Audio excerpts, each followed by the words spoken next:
Kak Noraini bercerita satu kisah pengalaman misteri. Kata Kak Noraini, apa khabar? Kisi khabar baik.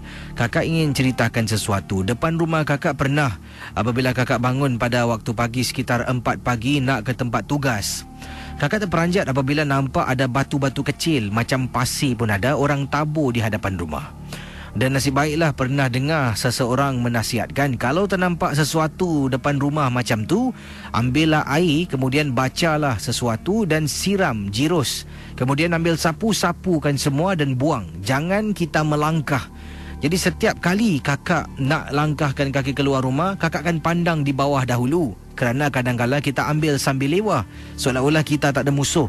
Dan memang ternampak benda tu terperanjat. Dengan segera Kisi ambil air satu mangkuk, kakak selawat dan baca 3 kul. Kakak simbah siram air itu di depan rumah, kemudian ambil sapu-sapu air itu ke tepi, barulah langkahkan kaki.